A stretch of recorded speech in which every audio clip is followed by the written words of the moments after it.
It gives me very great pleasure to welcome Ajeet Singh, who is the founder of an organisation called Guria. Ajeet has worked at the front line of trying to prevent, reduce, deal with, address the very human problem of human trafficking and sexual exploitation of children in particular for some years. Yeah, these are the few of the statements I took up from the girls, and from almost 500 cases now. We have 500. The movie said 200, but it's almost over 1,000 traffickers and almost 500 cases. So I just prefer to pick up few lines, because if I would have said, it would make less impact. I think I picked up exactly from the statements. The first statement, as you see, this. So this girl, as you see, after 1 year, her medical examination was done, and what actually happened in this case. Here, the girl talks about when we were counseling the girls, they told us how the traffickers actually groom up the girl, teach them not to speak the right things, and it's so difficult. And for us, when we are counseling, so difficult to get the right thing from the girls. It takes days and days for the same. Though she's been exploited, still she takes the sides of the brothel keepers and the pimps only. It's a very complex story, but that's the reality actually. Okay. And then you have another one. You see the role of the police here in this case. Police is part of the crime. Here the police has re-trafficked the girl again. Help them, and you see what they do to the girls here. They beat them, they hit them so badly, and actually these are the things that the girls are saying themselves, but I know many more things which is not on record. I've seen the brutality of things. So it's just to get to aware. Yeah. And you see here also what police does, she runs away from the brothel, and she's handed over to the brothel keeper again by the policeman guarding there. And this here in this case, 6 girls were rescued. They make 1 girl as victim and the remaining as accused. So it's so easy, you see. You don't have to catch the trafficker, the accused. So look at the jugglery in the policing system actually. Okay, and then you come here, you see the 70 girl, minor girl, through the hidden camera that we did, they showed in the film also, and it was so difficult actually after that also. And our strategy is we take the civil society with us. We have 100 volunteers at least, because the police will get you killed only. I'm 100% sure. Okay, so that helps us a lot. You see, we had our own people there rescuing in all the cases. And we've innovated in this context, as the lawyer was saying. We've innovated at all places. Because we can't wait for the ideal moment to come. Now, no moment is the ideal moment. You have to now, right now is the moment. You must go on. Okay, with that understanding, we move actually. So then you see the victim's father is beaten in the court premises here, and he is killed here in this case. And we have given in writing to the court, look, he will be killed, because whenever I predict, I know many times it always comes true. But to put things on record actually, that is what we're trying to do here. We told the judge, look, he will be killed, and he was killed here. We will be beaten up, and here he was beaten up badly right in front of the court premises. So these are one cases I picked. Many times, many things are happening. They've been threatened and all those things. So then we have this case here. Even in the protection home, when we go to counsel the girls here, within the protection home, we can't reach, but the brothel keepers can reach the protection homes. They can go and scare them, and so they don't speak actually. So, and here it was a case where this girl, when we raided the Meerut rescue operation, this girl was right in the brothel, and the police did not open the brothel. When she came back again, when we rescued her again, she came and told what happened actually. They had kept them there, and we were telling them, there they are. And we've done all that in writing. Everything is in writing, because we have clubbed all these things together, and we've made public interest litigation out of them. We've not left it here actually. I'll talk in due course. So, and this is the girl, you see, this is the one, the girls are being groomed up, very small girls. It's a new modus operandi of the crime now. They're bringing in very young girls, giving them injections, grooming them up, and the girls don't know even their parents actually. Even if biological parents are, they don't know, they think the brothel keeper is their parent actually. I've tried to club this, all this together in the Supreme Court PIL, just we did in 2014 actually. So I'm not leaving any point, because my point is from practice to policy. I want to carry everything from each day what is happening, to the best of my ability. I'm not a lawyer at all. I'm a practitioner, but it's my common sense, what is working here. And all the PILs that we have done, believe me, we have not hired lawyers. We believe we are the best lawyer for ourselves. Lawyers can come later to add and decorate the public interest litigation and the case, and that is because whenever I talk to the lawyer, they will cut paste. I think it's not about cut paste, it's about real life, maybe you don't know many things, and they tell, oh, this is the format, we can do this. I say no. So we got down to writing our own selves, and it has worked. None of our public interest litigation, maximum in India we have done, almost 8 public interest litigations now, and public litigations are like very tough to get through actually, you have to really do a research work, 100 to 200 pages and then put them together, and we have never got it rejected till now, okay. So this is a little facts I was trying to give, almost how many girls, and this is all official figure. If you ask my figure, 3 million girls, women in prostitution, and 75% are trafficked, and 1.2 million out of that, that is 40% is basically are minors, In that case, if you see, my figures would be much higher than that. I don't have the knack, maybe I don't have the mechanism to really put figures together so well, So, but I took all these figures from the government only, and I've based my public interest litigation, one of the public interest litigation, on this first figure only. I said even if there are 1.2 million girls enslaved in brothels, how many do you rescue? And we researched on this part, through right to information we got, and believe me, maximum 250 girls per year, okay. Such a big country, such a big mechanism, so many policemen, and how many do you rescue? 250, almost that much, okay. We can do more than that. I told the Supreme Court, sir, we can do more than that, in spite of the police attacking us, filing fake cases against us, because we're not only attacked by the brothel keepers and pimps, I have hundreds of examples where police is attacking us, with false cases and all those things, and I've written to the Supreme Court about this also. Look, sir, they don't do it, and if you do it, this is what we get in reward. Okay, but things should come in public actually, okay. So, and we're trying to link the missing children with trafficking actually, because what happens actually, our experience says, day one no one knows that my child is being trafficked, parents don't know what trafficking is all about, they only know my child is missing, full stop. So we have to build upon, because of our knowledge, we can build upon on that missing case and find it out. Okay, many could not be a trafficked, it's okay. We'll leave them aside, but we have to presume that, and from this assumption you have to begin if you really want to come to some conclusion. Okay, and as you see, even the US TIP report says 1 in every 700 people identified. There's a lot of underreporting. I told you, there's a lot of underreporting. And I just picked up 232 cases just to clarify what the situation is like, and we found like almost 69%, children were minors, on 83%, children belong to the minority, marginalized communities, etc. With all poor. What I'm trying to say is minors, poor, and poor in India is, you have to understand, there's no food to eat, you see, there's hunger. Okay, you have to understand poverty in that Indian context also, and of course gender equality and all are aspects also, and in 83%, here 67 and 16, if you add that becomes 83. In all these 83% cases, FIR was not written, okay, only in 17%, right?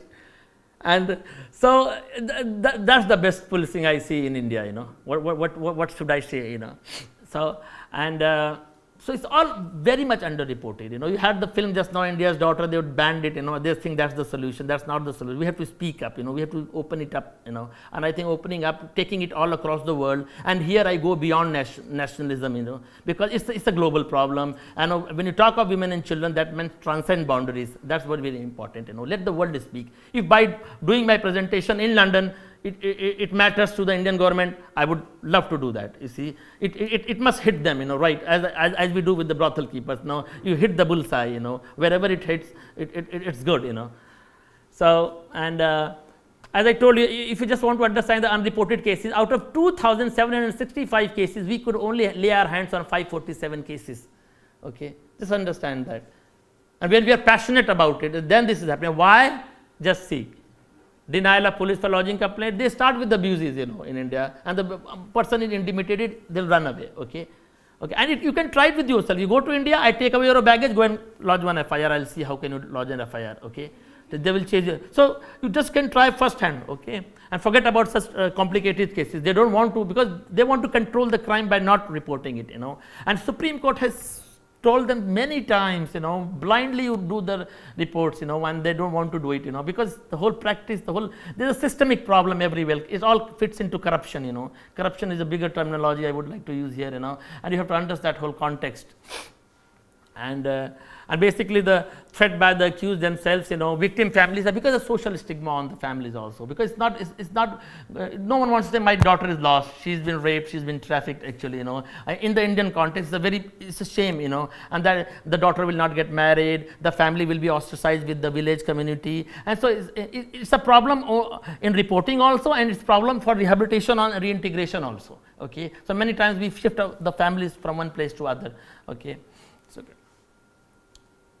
and obviously they don't have faith in the system. Okay, and here, so in the light of the Delhi rape case, you know, what we did was, you know, why said we have and luckily it's good that the whole country, the world was shouting about the Delhi rape case, and something really happened, I understand. But what struck to me is I have so much cases in my cupboard, you know. We came out with 100 reports. It's online petition. You can please sign this petition in Awaz, okay? And it's online. It's not only I'm speaking in the room, it's public. I'm talking about the system, you know. And we forced the Chief Minister of Uttar Pradesh to make an inquiry into the whole thing, actually, you know. So, and we identify in these 100 cases, we have put the lacunas, the misconduct of the police in one column. If you see the report, you know, it's there online. And we're going to, again this year, after every bi-yearly, we are going to release this report. Now we are going to release in London, Delhi and New York, all three places, you know. It will make, I understand the Indian psychology, so I want to make use of that, you know. So we release it everywhere, let people know, let people shout, you know, and how much, what all they will ban, okay. We have to understand that part, you see. So, and we are with this, we got almost 34 types of lacunae, the misconduct actually, you know, all that we have already talked much. I don't want to get into elaborate, you know. If you see the report, you will find it, the 100 cases report online, it's online, you know. You get on the Facebook page also, Guria Freedom Now. So, Guria Freedom Now page, you can go and see that, okay.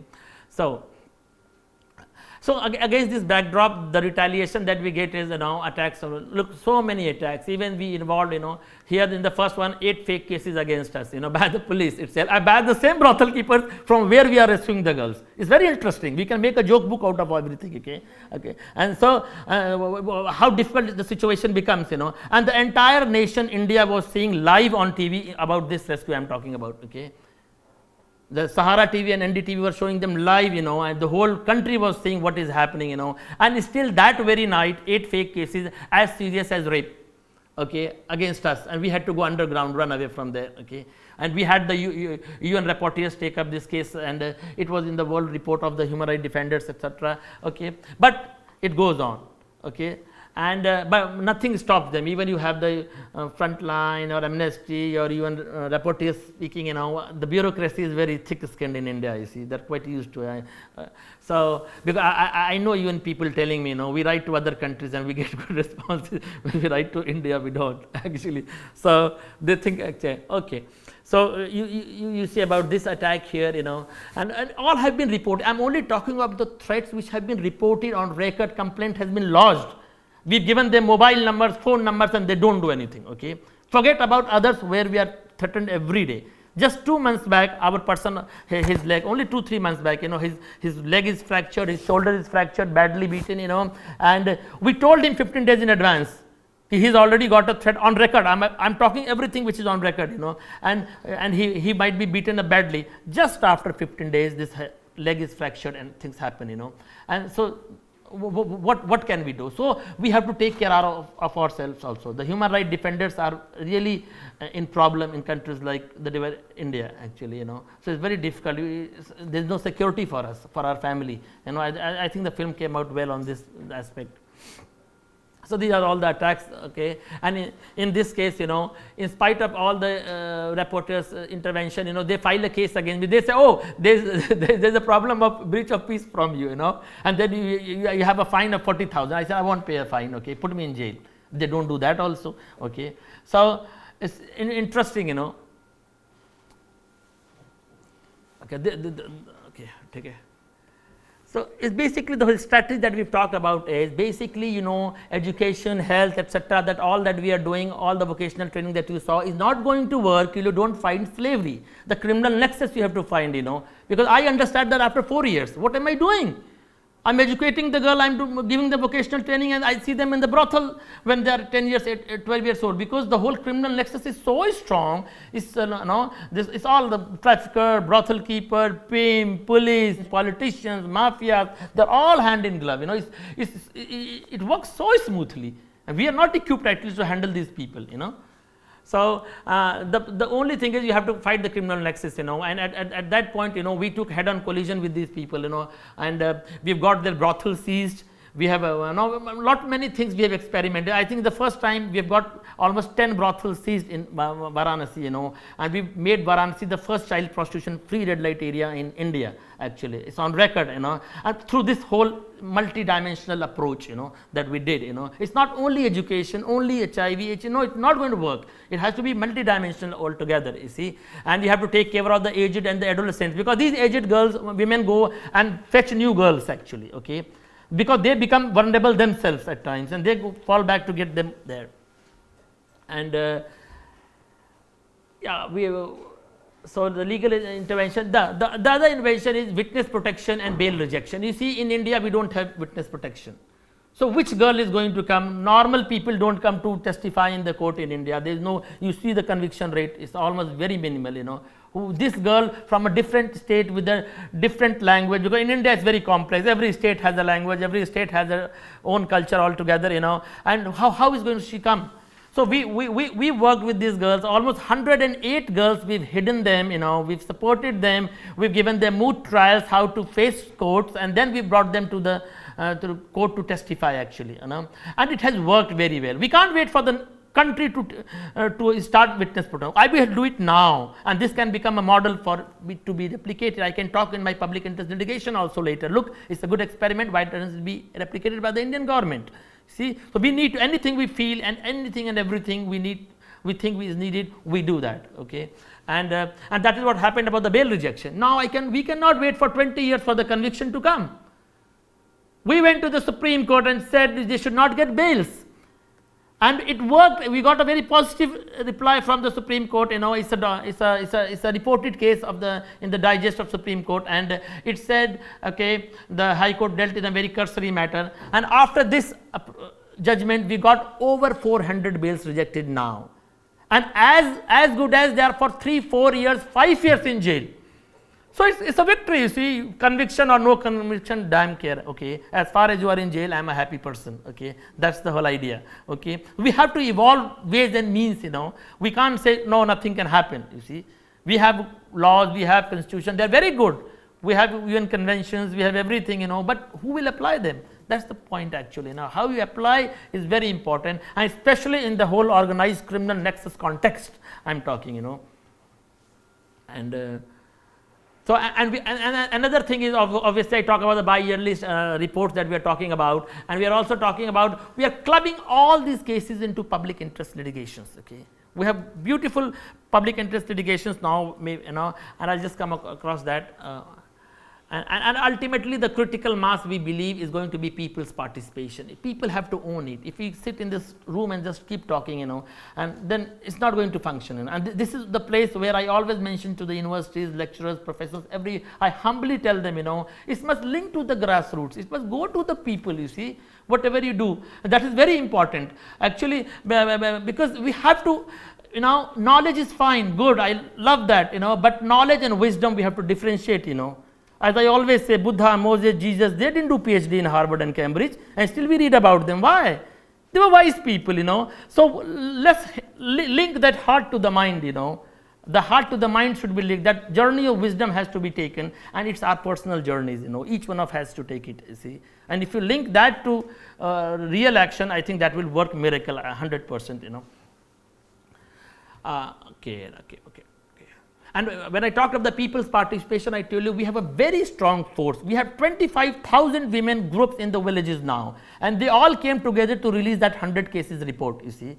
So, right, and in a democracy you have to use democracy also very well, it's not a dictatorship. So, even politician, howsoever corrupt in India he is, when he knows there are 25,000 people behind him, they are on the back foot, you see.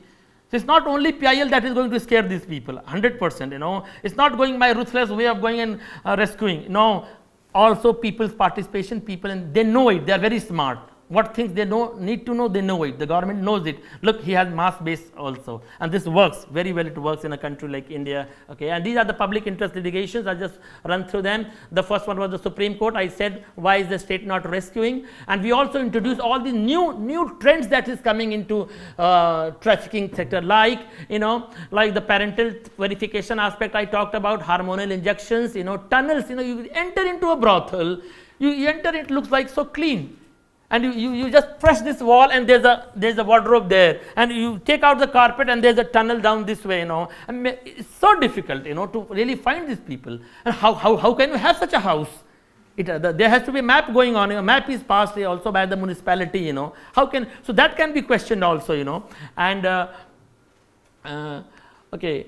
The property, you going on having building upon building, there's no one to question about your property. How are you getting all those things, Again, so these are the PILs. One PIL is basically about, I will talk about the two PILs, okay, here, the last two.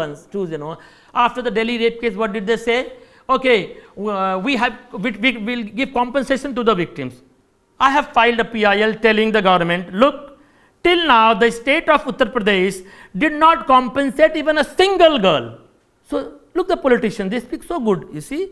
They were pacifying the whole world that, it became an issue, and actually what has happened is like not even a single girl is gone, even compensation, you see. And then again, section 370 in the Indian Penal Code, they added 370 section, about trafficking, okay. And I again filed a PIL now after research. I said, look, it is there. How many cases have they applied on? I gave them almost 300-400 cases. Here are 400 cases which are supposed to have 340 section, and they don't have, you see. So, they are not applying. So, it's all a lip service they are doing, So, that is why, so we need to unite at a bigger level and talk about the issue. You start shouting, as my children were shouting, and shouting and talking is the beginning of a solution. 100%, solution comes, because 25 years back when I began, believe me, I didn't know any word working, Each day I made mistakes, each day it was a terrible experience of my life. When I adopted children, I brought them home and I was trying to work, So that was the wild way I entered into the whole issue actually, I did not know what NGO is all about and all those things, And even today, because at times I find my NGO sector also a big problem, because they get fussy about PowerPoints and reports and photographs, this, that, and the benchmark is you don't change real lives. That's the issue actually, And just because of that, I'm experimenting, I'm living, the film doesn't have that shots, they will add to that, For 14 years, I've been living in a village which is a village of Beria tribe, which is into family-based prostitution. Okay. And look at the law. I don't spend even a single money. Anyone who's come to give me money, I say thank you. The next day you will ask me output, input, this, that, blah, blah. It's so difficult to explain you, okay. Go to an anthropologist, he might tell you what is the fun of being there with those people. And I'm trying, parallelly I'm trying to prove it, without a single penny. If I tell the woman, and they've covered the shot actually, it's not here in this, they will add it to it. And they said, look, if I tell them to change the clothes from blue to red, they will immediately go and do it, you see. And if you're NGO, oh, we need money for power capacity building, we'll have a training, and then they will change the clothes, okay. So you don't need that. By virtue of being with the community who is totally excluded, marginalized, you win over the people, and certain things happen, very subtly. So this is what do? I play hide and seek with them. We're playing with them actually. They go and attend their custom, come back, again play with them, okay. And I eat with them, we cook together, we dance together. I have learned their dance, Rai. Rai is a very dance like we have in Rajasthan, India. It's very similar to that, because these women were very good artists also. If you see the history, you see. And we've been doing that concerts also actually, and I think Cambridge also came out with an article about us sometimes back. We are using their art and music. We're trying to revive that part also. I will not talk about that anyway. I'll just move fast. Okay, so achievements you can go through. Okay, so many cases, etc., etc. I know convictions are less, but I can't help it. And then awareness. Okay, we that's why I was saying almost 600 villages. Lot of people now, almost, UP would be the, I think, 6th, 7th largest country in the world if you take the population. So to handle UP is like handling India.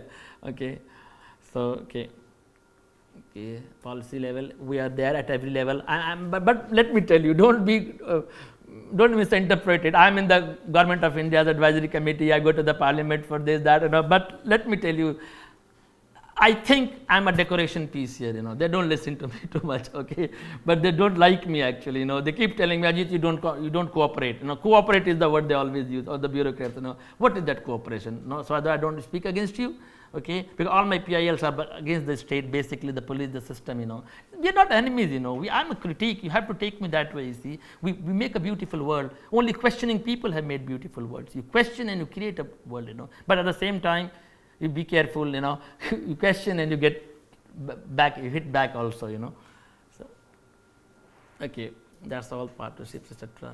Okay, and I'm very thankful to the interns that I get from all the universities and people, because we are a very small organization that way. Okay, money wise, member wise, we are hardly 15, 20 people, but they all around, all throughout the year they are there and they are helping us with everything, and I'm thankful to the people who made this documentary actually, Okay.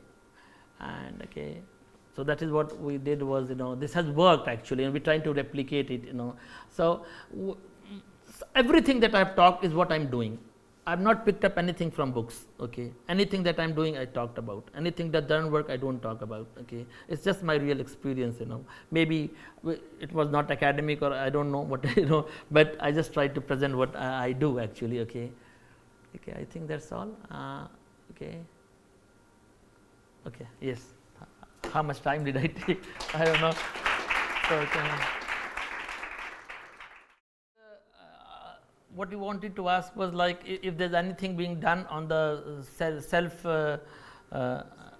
self-defense system. I think the women coming together is in itself a very big self-defense mechanism, because I tell you why. Because okay, they can have they can learn other things, judo, karate, or whatever it is, but I think here, when I see the impact on the administration and the politicians, that's immense. Only people coming together scares them. Okay, so and this has really worked. This 25,000 women that we've come across. So I think this is the last thing we added to our the strategy actually. We were doing it, but we were so busy fighting these people and all those things, that we were missing out at that. And the moment we combined this, is like they are totally on the back foot actually, you see. And I can see that every day at the district level, the district magistrate level, or the state level, or the national level, you see. And they know it very well. They have a mechanism of knowing, there's so many people behind this man actually, okay. So yeah. Additionally, we had thought of actually going with some what do you call not judo, karate, but how to play lathis. Lathi, if you know the sticks that they carry in India actually. We were thinking about that, but not much we have done for now. But we have made adolescent groups. We have made in the villages. We have one thing we have focused on is, because women are little grown up, aged, they don't want to pick lathis at times, So like adolescent groups have come very well, We call them Sambad Kendras, where Sambad is like interaction, We talk about the whole life skill part, you see. In that life skill, we include everything about little law also, about their body and physique also, about how to work on the self defense, etc. How should you fight back, etc. All those things. So this Sambad Kendras of the adolescent girls is coming up very well. Okay, and of course I tell you, this whole number game is very relevant. You see, in a country where you have to put votes, it matters. I tell you, it's worked very well. So I guess I'm asking you, what more can be done to enable and hold to account, in a sense, hold their feet to the fire of these central agencies enabling change in terms of the state and how it's policing its police? Yes, I think I talked in my presentation also. I think I look at it as a global problem. It's a problem of women and children cutting across nations. I forget nationalism for the timing, when I talk about this issue. People in my country tell me at times, you're talking this, that. I said, what is true, I'm talking that. And I have full evidence of each word that I spoke from here. It's more nasty things that I know, but I cannot present it here, okay. It's so nasty, I've seen hundreds of girls being murdered, okay. I couldn't fight the case, I don't know, it was so helpless situation.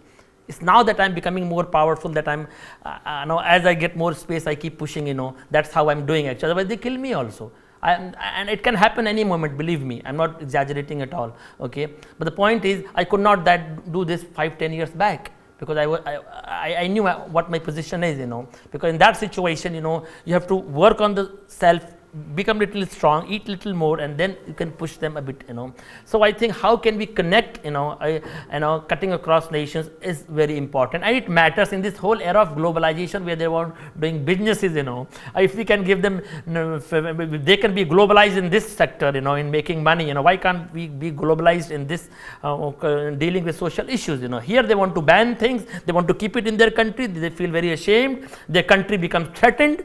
Whichever company, is so weak country that it becomes threatened by one person speaking, or by one documentary, or by one, things like that, So I totally agree. How can we connect, and how can we make a bigger force?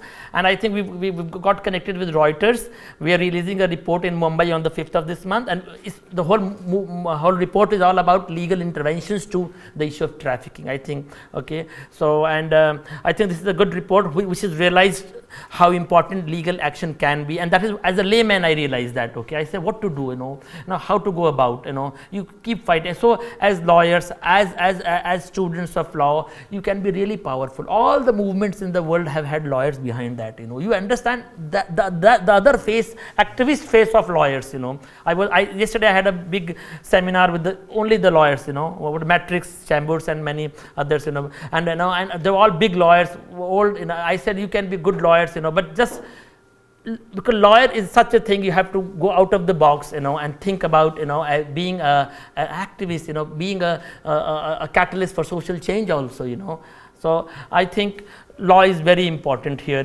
connecting and then using law, because we have all international laws, etc. also, that must go in, percolate down also, they have all those things. And I just want to add last thing is, even I use the Commonwealth Human Rights Initiative, Daruwala is there in India right now, and in the Allahabad rescue where I made that film, I remember police did not go till 5-6 o'clock, and she kept calling also, because just before that I had a meeting in Delhi with her, and she helped me that, because every time you have to use different means and ways, somehow you have to push and go, so there's no single formula for our work, the formula is, you just, get going straight, and make a way for yourself. Yeah.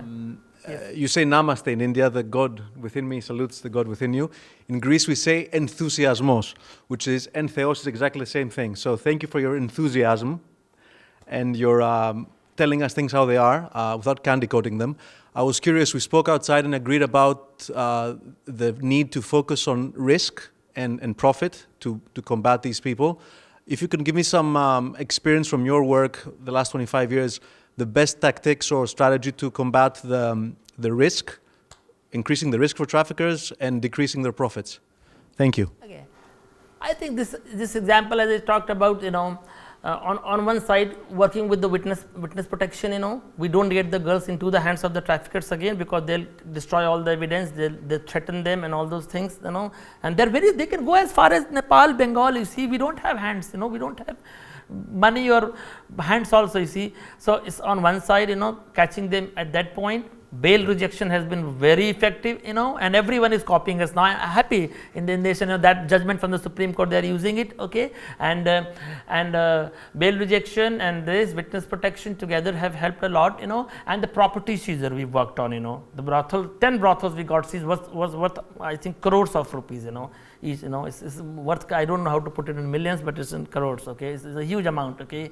So, and now, and we've had the main trafficker, who was who the police had to kill in a police encounter, so-called a police encounter, okay, because there was much to be disclosed when we raided in 2005 that one. His wife, who's parallelly the biggest trafficker, 5 years he's been in jail without conviction, okay. So it gives a very strong message.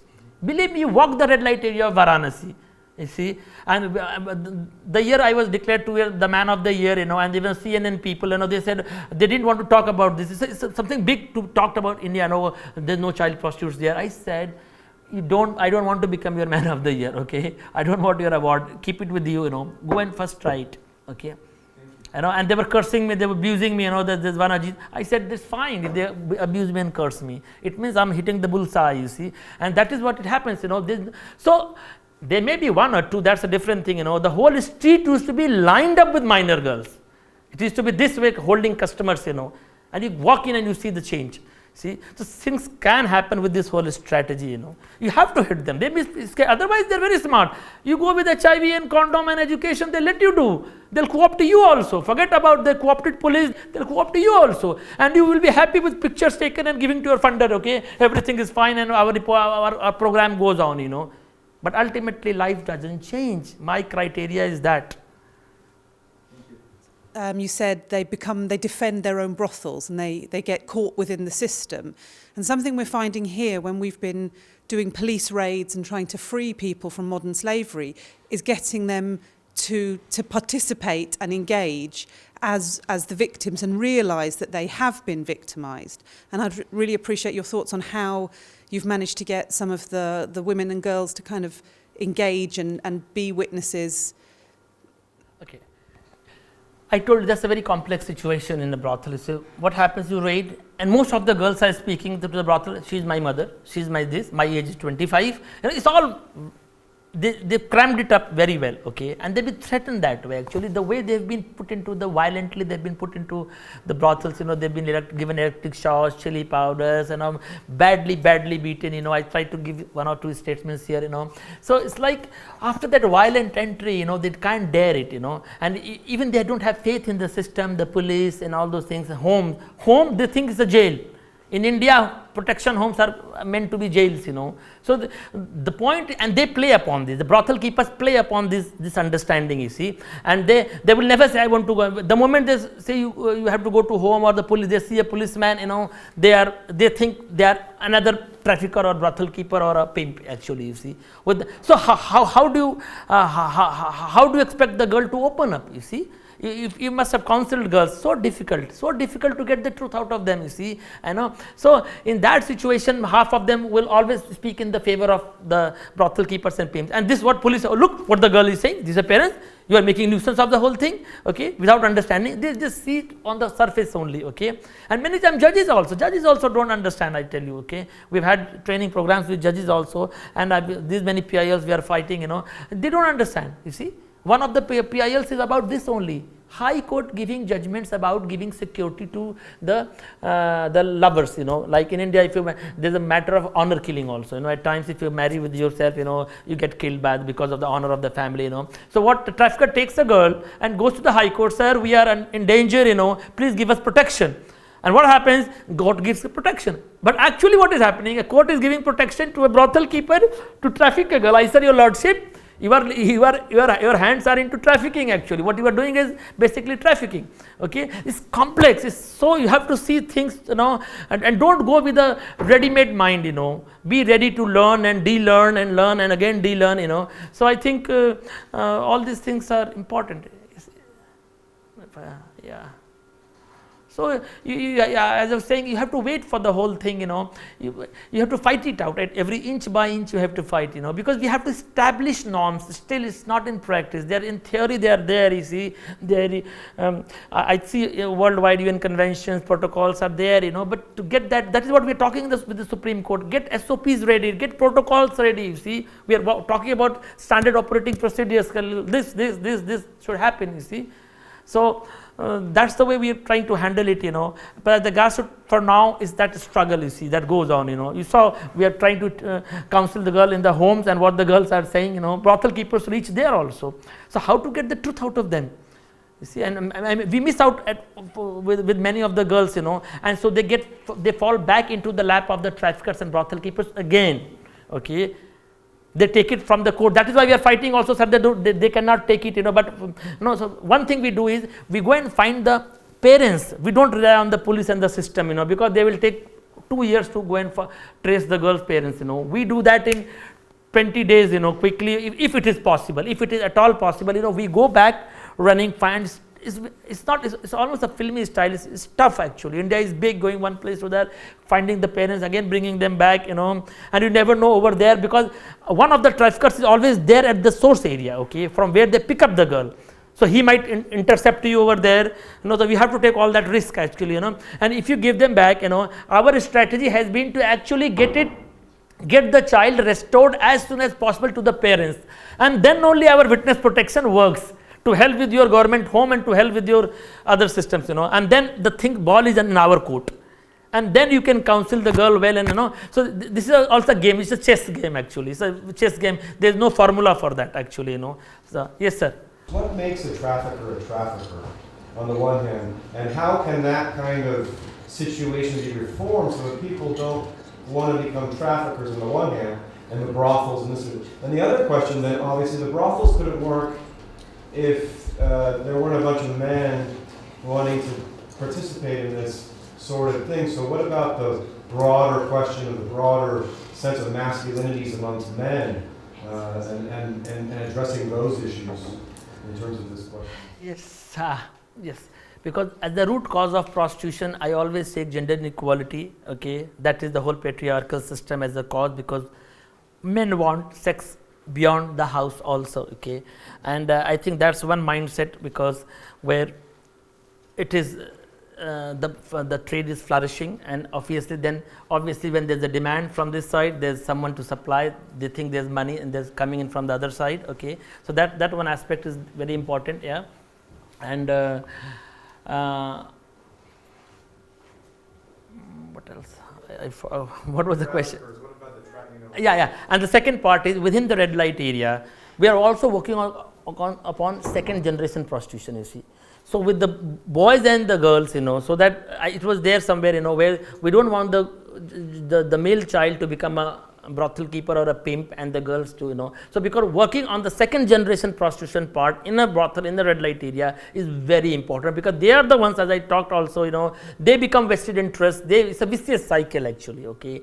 They become pimps. The girls again are co-opted, and the mother, if not the mothers or the girls themselves, go back and fetch another new girl from outside also. So second generation prostitution, you have to handle it very well. You have to have alternatives before the child, but alternatives with the condition that you fight the slavery.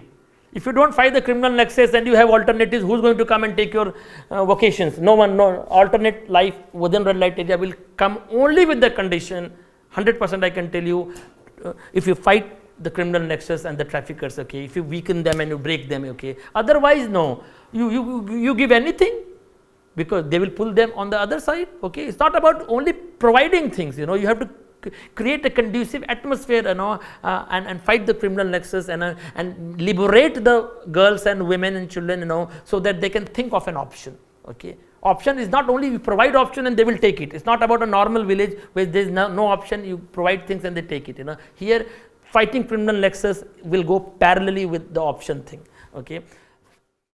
Will you join us for a tea and coffee? Yes, sure, why not? Yeah. And I'm looking forward. Actually, I also met a government officer yesterday who is into legal services. They are thinking of an international program with the legal work that we are doing, So I don't know how to connect. Let's find some ways and means, like I talked yesterday also, I know at places where you have to take a back seat, I have to take the front seat. We were talking yesterday, she understood, she's like, we are thinking of working on the legal aspect, you see, and how can we work together. So I also have something for the Cambridge people, to see how we can work harder, because the academic side is weak. We are not writing people, you see. So how can you put those things and place it in a place so that it has a, it's amplified, I think you can help us to amplify the whole thing, sir. Okay, thank you. Thank you. Thank you. Thanks.